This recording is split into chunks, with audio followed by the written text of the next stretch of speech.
It's the Radio Irish Summer Show. Welcome along to a feast of great music, chat and anecdote as we celebrate summer 2015 here on Radio Irish New York City.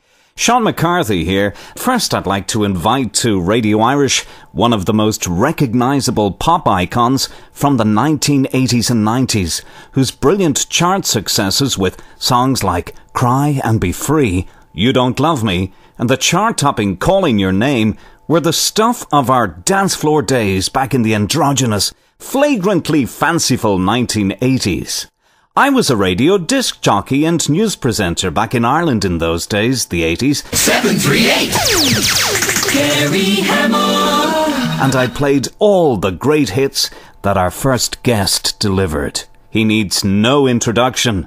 It's MARILYN. How are you, MARILYN? Really well, thank you. Well, you were born in Kingston, Jamaica, MARILYN, but moved to Hertfordshire in England at the age of 4 with your mum after your parents went their separate ways. Now, you left school at the age of 15, having suffered a period of bullying. Indeed, it had been at school that you had been called MARILYN by the bullies, so in essence, all these years, you have turned a bullying name into a brand name, and to your advantage. I find that remarkable. You spectacularly diffused their tactics. Really, didn't you? Well, I was only prepared to be beaten down for as long as it went on for, you know, and I allowed it to continue for way longer than most people would put up with, but eventually, you know, something broke, and enough already. Like, screw you. Well, by 1979, you'd left home and began living in London, where you set about stylising your own personal look after Marilyn Monroe. What was it about Marilyn Monroe that had you pay homage to her in your appearance during those early days? I love and loved about Marilyn, her on screen and in real life too. The perception that she was really vulnerable, and she would, you know, you could hurt her, but she would never hurt you back, and she was just so heartbreakingly beautiful and just pure. She seemed pure to me, and I just loved the way, and you know, as a person, that's what I liked about her. But her image was so strikingly sexy and strong. You know, it was just it's like the epitome of femininity for me. You know, if you're gonna say who's a woman, I would say Marilyn Monroe's a woman. Well, you literally transformed yourself from being an athletic, toned young man into a screen goddess and walked right out under the glare of public attention, publicity and paparazzi. I remember London in the early 80s, and the streets could be very volatile. It must have taken some serious gumption to walk out onto the streets of London at that time looking like Marilyn Monroe. Did you feel any tension or homophobia directed towards you at the time? No, because I looked like a beautiful girl, and I believed in myself and the look, and no one bothered me. You know, people just like had their mouths open looking at me, and it was not because like, oh, it's a boy in a dress. It was because, oh my God, you know, I don't know what it is, but it's beautiful, and most of the guys wanted to bum me. Later, of course, you honed the look, didn't you, to reflect more your own inner character, emerging as a more androgynous pop star. And Marilyn was born. Would that be accurate? Yeah, well, Marilyn was born when the bullies. It was a genesis. You know what I mean? It's like, in retrospect, I couldn't handle all of the enormous attention from the people at school in that manner. It was like, so Marilyn started being born before the look was even conceived. You know, it was all self defense. You know, putting up like, you know, piecing together a suit of armor. That's what it was like, and over the span of 3 or 4 years, it was refined and refined and refined. So by the time it got to Marilyn the pop star, it was, you know, it was still a mask. It was like, you know, it was a shield against people hurting me. Now, before you shot to world stardom, Marilyn, you'd been a regular at the Blitz, a weekly club night in Covent Garden operated by the late great Steve Strange, in which the new romantic subculture movement was founded by a small group of you. Indeed, you are one of the original Blitz Kids, as you are all now known, along with Rusty Egan, Boy George, Philip Salon, Martin Degville, and a handful more. Tell me, Marilyn, do you think any of the incredible careers that found their spark on those nights at the Blitz would have come about had Steve Strange not held his weekly night? Or in other words, how big a role did Steve and the club's disc jockey Rusty Egan play in creating the melting pot from which all those world-class bands and performers, including yourself, emerged? Well, that's a tricky question. I mean, it's like saying, you know, if Steve and Rusty hadn't had the Blitz, would everyone have been who they are? And I know, just speaking, I can't speak for anyone else, but speaking for myself, I'm not me because of the Blitz. I went to the Blitz as me. You know, the Blitz didn't create me. It's just another, you know, it's a club where people went. I went to lots of different clubs. That wasn't the only place I went. That was just one of many. It became what it became. Yeah, it's very difficult. So I don't want to minimise its importance, but on the other hand, I don't want to like overinflate it into something it really wasn't. For me personally, and it wasn't my favourite club. You know, it was just a club, and there were the people that were there, and they became who they became. And it's very difficult to say. You know, would everyone still be who they are if X hadn't happened? But because X did happen, and you know, it's difficult. It's difficult to say. For me, I was already myself when I went, so I didn't need the Blitz to help make me. Well, before we talk about your music, Marilyn, among those who became friends with you during those heady nightclub days of the late 70s, early 80s in London was Boy George, with whom you have been friends ever since. If you had to sum it up in a paragraph or so, and I know it's a little short a time, but how would you describe your long-standing friendship with George? Oh, my God. How would I describe multifaceted, multi-situational, just constantly evolving and always connected. Always. We've been connected from the day, and I really despise having to say this, but I will say it just in case there's anyone that still has any kind of lingering doubt. We have never ever been boyfriends. We are friends. We've always been friends, and it's always just been that. Not just that, but that's a great thing. But we've been connected from day one to right now, today, this minute, as we're speaking, and it's one of my most treasured friendships.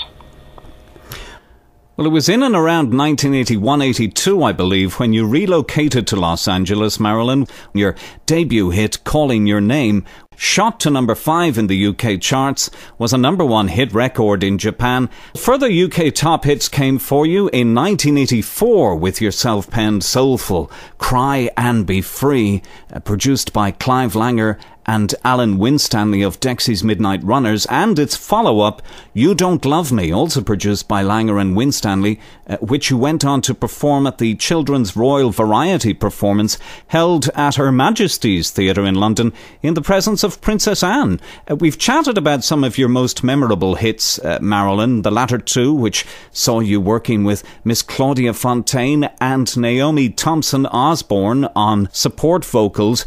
Do you still keep in touch with Claudia and Naomi, and what do you credit them for in terms of the overall soulful sound of your hit songs? Well, there's a third name missing from that duo, and because it's a trio. And the third one was Karen Wheeler, who later went on to do Soul to Soul, Keep On Moving, and all the rest of it.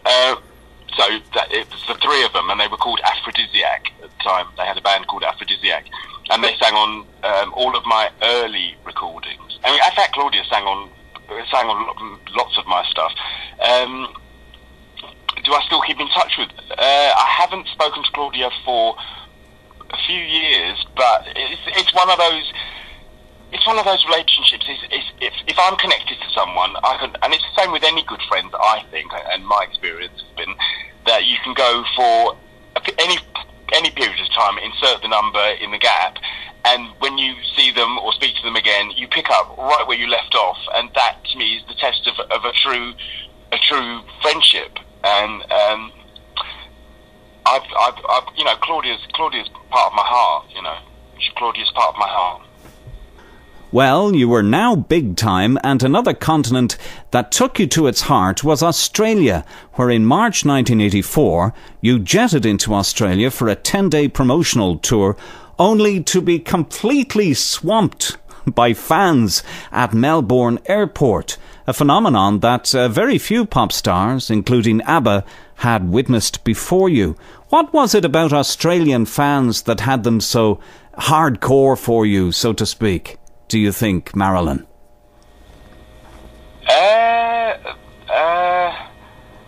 I don't know. I have absolutely no idea. I mean, when I arrived in Australia, I was with Claudia and the security and everything, and we were going through the baggage thing. And the doors kept swishing open, and I could hear this like this screaming coming. And I was looking at Claudia and the other people I was with, and going, I wonder who's that? Someone really important must have arrived. It must be like someone like Diana Ross or Barbra Streisand or someone. And then when I walked out, it was like they were all there for me. I was like, oh my!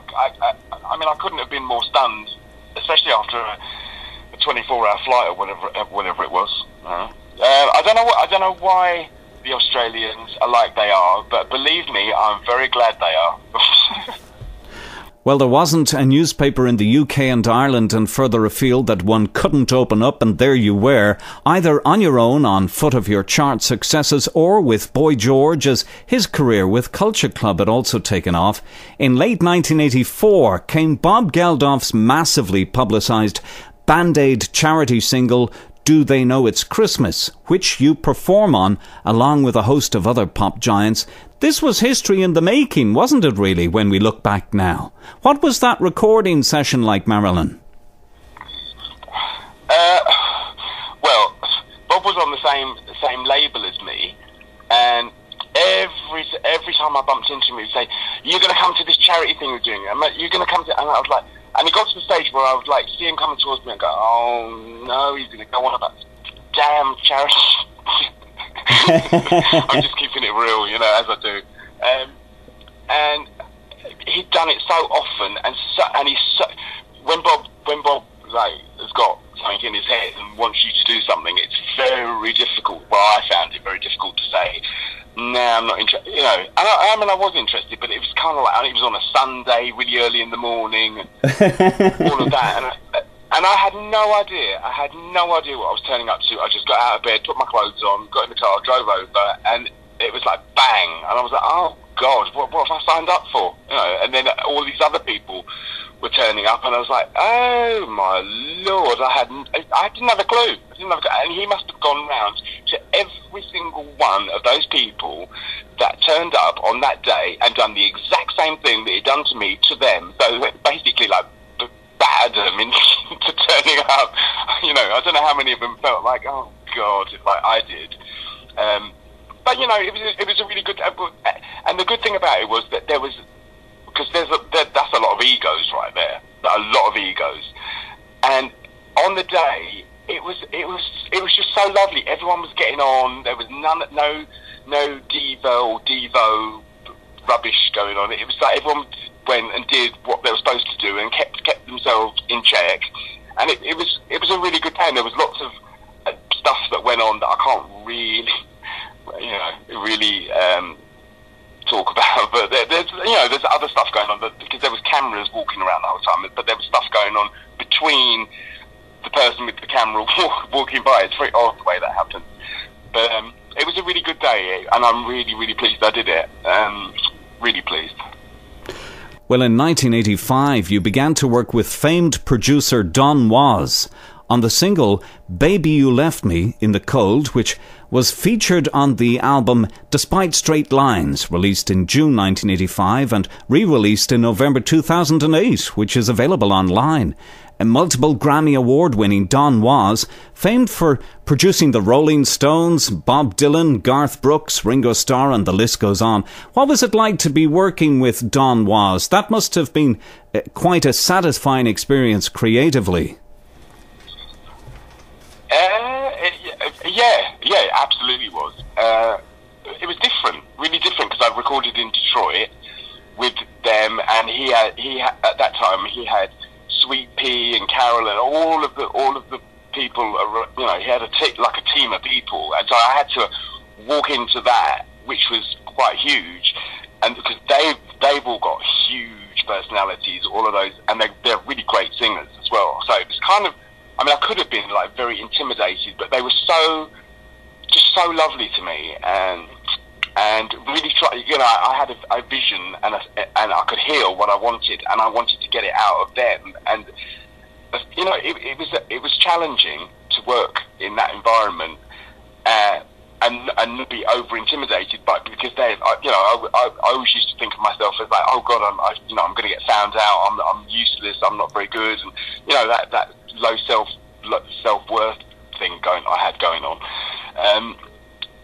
So it was a real challenge to work with people that I absolutely admired, like singers and producers and stuff, and actually accomplish what I went there for. And so when the project was finished and it sounded as good as I think it does, I felt really great. I felt really great, and I felt a real gratitude towards Don and everyone that worked in Detroit, and all of the people there that made my stay, you know, as great as it was.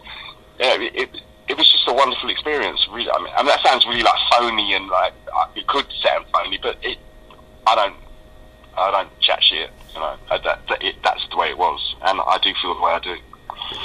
Well, by the mid-80s, you had befriended superstars like Diana Ross, Madonna, Grace Jones and Cyndi Lauper, just to name a few, and your image had shot around the world in glossy magazines and publicity stills. When you look back nowadays, Marilyn, what photographer's work are you most proud of?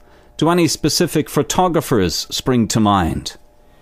What, you mean like studio sessions? Yes.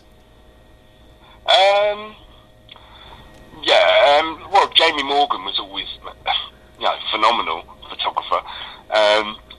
Who else? Oh God, Brian Harris. I can't think, because invariably I would turn up. You know, the record company and stuff would organise publicity shoots and everything, and I would turn up and it would just happen. You know, it's like I wasn't exactly ugly, so you know. They didn't really have to work too hard. You know? That's true. And I kind of know what I'm doing in front of the camera, so you know, it was like I just turn up and go bang, bang, bang, bang. Great to meet you. Let's have it, do it, and then ta-da. You know, send me the negatives. Well, you enjoy a core fan following, Marilyn, many of which have followed you all these years. What sort of feeling or feedback do you get from your fans these days, especially your die-hard Marilyn fans? Just love, understanding and support, and it absolutely shocks me sometimes. Someone will write something on my Facebook or on my Twitter, and I haven't talked about a lot of what has gone on and the process of finding out who I really am and all the rest of it. And someone will write up like a paragraph, okay, like every few days or every week or whatever, and I read it and go, how do they even know that? It's mind-blowing. I find it mind-blowing. And I feel, yet again, really grateful that there's people out there that are checking for me to that degree. In fact, any degree is good, but to that degree, there's people that really understand what I've been through, what I'm going through, what I'm trying to do, all of that. That's huge. And because, you know, these days it's all about selfies and people, they're so wrapped up in their own rubbish. you know, most people don't give a lot of time to anything else that's going on, and to have that after so long of not releasing any kind of products or doing anything much at all, other than what I was doing, which wasn't to do with being in the public eye. To have anyone that even remembers who I am is huge, and to have people that not only remember but relate and understand, that's for me, that's monumental. And I'm yet again really grateful that there are people that care about me. Now, you are no stranger to Facebook and indeed share a nice, generous slice of your life with your fans through the use of social media. How does that instant contact with your fans compare to the days when, you know, fans were really only visible when you yourself would make a public appearance? How has that relationship with your fans changed the landscape for you, or has it? Well, perceptions, you know, people think that I put a lot of my life into it, and I do put more than a lot of other people, but it's by no way, shape, form or fashion my, you know, but apparently, connected to the last question, I don't even need to put much on there because they all seem to know something anyway. I don't know how they do it. It's like, maybe they're all telepathic or something, I don't know. You know, I just don't think there's any harm in being inclusive rather than exclusive. Feels right to me, anyway. You are also very close to your mother, and there are times on Facebook when we've enjoyed a glimpse into that relationship. Talk to me a little about your relationship with your mum, MARILYN. Oh, my relationship with my mother. Well, she's kind of like a martyr, you know, in a funny way. She has dedicated her whole life to being the best mother that she possibly could be. She's never gone anywhere. She's never abandoned me. She's seen me in every kind of condition that I could pull out of my bag of tricks, and still love me anyway. That's unconditional love and support consistently over half a century. That is to be admired, recognised and appreciated, and I absolutely do. You only get one mother, and I'm just blessed that mine had it in the tank to put up with the absolute nonsense that I have thrown in her direction for many, many moons, and still actually had any kind of wherewithal to still hang in there and still keep loving. You know, that's huge. That's huge. You know, I admire that. Now, you have been very candid and open about your own addictions, MARILYN, for which I commend you and have immense respect for. Most pop stars hide their demons, whereas you found recovery through a process which did include the public eye peering into your private life for a while. What brought about that recovery for you, MARILYN? What was the turning point in your story to get back on the road of good living, so to speak?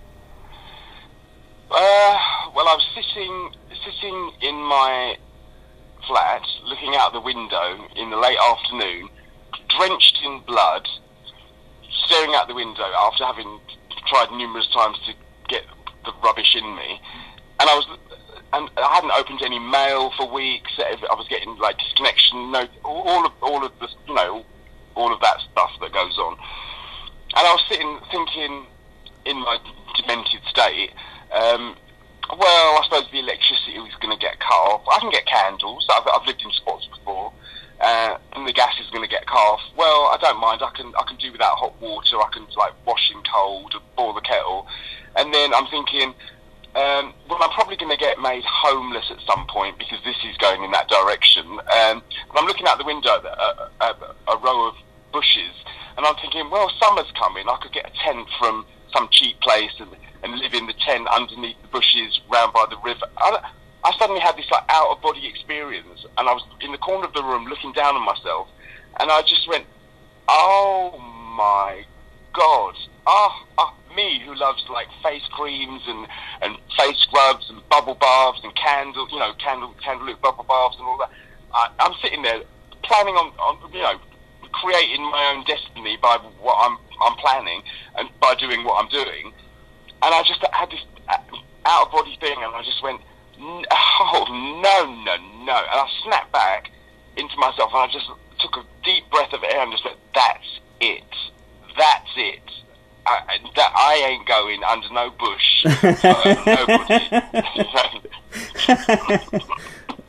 Nobody. Doesn't sound like you. Especially not for some bag of brown powder. I don't think so. I sorted myself out. Yeah. Well, you are nowadays enjoying a whole new resurgence in popularity on YouTube and social media, and I'd consider it amiss if I didn't ask what your favourite of your own videos is. Oh, God. I like You Don't Love Me, actually. I look going to Australia, and, I look at Marilyn, because I don't think of myself as Marilyn anymore, but, well, I do, to a degree, but Marilyn's like a more realistic part of me rather than taking over and being Marilyn. I'm not just that. That's just an element to my personality. But Marilyn videos, yeah, You Don't Love Me. I like Baby You Left Me. Don't Like Calling Your Name. Yeah, I like those two. And people have made, like fans and stuff have put together videos of different clips that I've never seen, but I love those kind of videos too. And they put them to songs that I haven't released and stuff, so I like that. That's interesting to me, seeing how other people, and other people see and are creative with the footage and stills and stuff. I like things like that. But the couple that I've done myself are Baby You Left Me and You Don't Love Me. I like those two videos. Well, sadly, you lost your old fellow singer-songwriter and composer Steve Strange of Visage, who passed away February the 12th, 2015, while on a holiday to Sharm el-Sheikh in Egypt. You attended Steve's funeral, Marilyn, at All Saints Church in Porthcawl, Wales, alongside many of Steve's original Blitz Club night regulars. What did Steve mean to you, Marilyn, and how will you remember him most? I don't know. He's another one, kind of like George, but not like George. Like George in as much as a period of decades, but I wasn't ever close to Steve like I'm consistently with George. Like Steve would come, we would come together. We'd be very close, and then he'd go off and do his thing. I'd go off and do it, and then we wouldn't see each other for, any amount of time.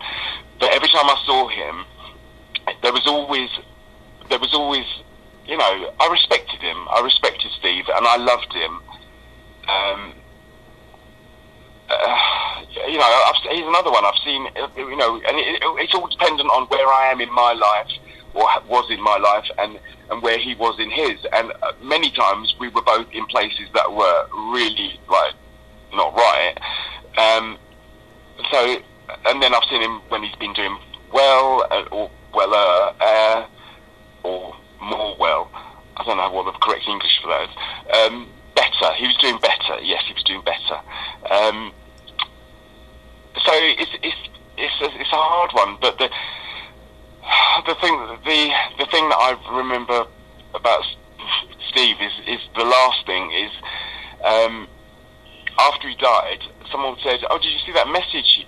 Literally a couple of days after he died, "Did you see that message he left you a couple of weeks ago?" And I said, "No." I answered in private message or whatever. "No, what message?" And they told me what post it was in, and because he'd come onto one of my posts and put this message underneath, and he was talking about, because I wasn't in a good place when I put whatever it was on there, and he was he was writing and trying to cheer me up and tell me, trying to cheer me up, and then he was saying, "I'm going on holiday to Egypt, why don't you come with, we'll have a great time," and I saw all of this a couple of days after he died, and it was like, it felt like someone was stabbing me in the heart when I found out he died in the manner that he died. and then it was like being stabbed all over again when I read that thing, and it was just like, oh God, it's losing someone is. Catch me on any different day, and I'll give you a different answer. It's constantly evolving, and it's something that I'm having to come to terms with. And I can't. I'm still in the place where I don't really believe he's not here. Right. You know? I don't want to believe he's not here. Right.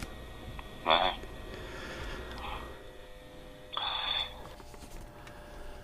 Very sad indeed to lose Steve Strange at such a young age too, 55.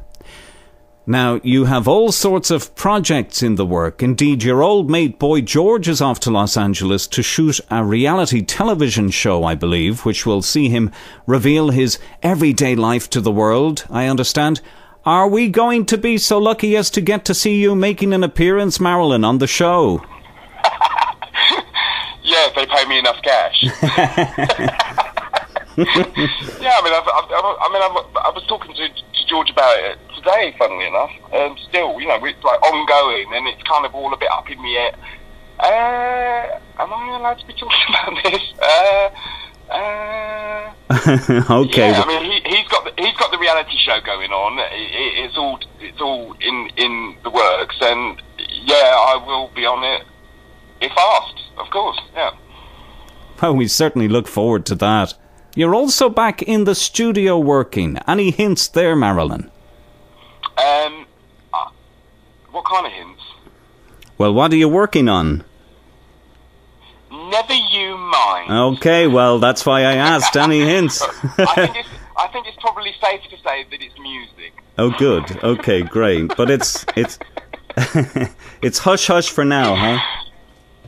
Yeah, I mean, it's all going so brilliantly. I mean, because I'm in a really good place. It's funny how I seem to recognise that things tend to go the way that the person in it is, if that makes sense. It's if I'm in a good place, then I deal with the people that I'm with differently, in a more healthy fashion, and then they, in turn, are better themselves. It's a team. It's a team. I've got a really good team around me, and I absolutely love working on what I'm working on at the moment. And because of that, that's what is being recorded: the love and the enjoyment, and the absolute enjoyment of creating music. It's brilliant. It's absolutely brilliant. It's actually the best time I've ever had in the studio, ever, bar none. Well, it has been an immense pleasure and honour speaking with you, Marilyn. I want to thank you for coming along and being our special guest here on the Radio Irish Summer Show. My absolute pleasure. And next time, can you send me a ticket? Absolutely. Live from New York City, RadioIrish.com. Thank you so much, Marilyn. There, ladies and gentlemen. How about that? And it was great to chat with Marilyn, who goes by the name now, his own name, of Peter Marilyn Robinson on Facebook. Brilliant pop star altogether. I had all his records, and I played all his records on various radio stations in Dublin when he released them in the 1980s and so on. We loved him all the way through the decades, and we love him as ever here on Radio Irish. Right. Live from New York City, RadioIrish.com. Radio Irish.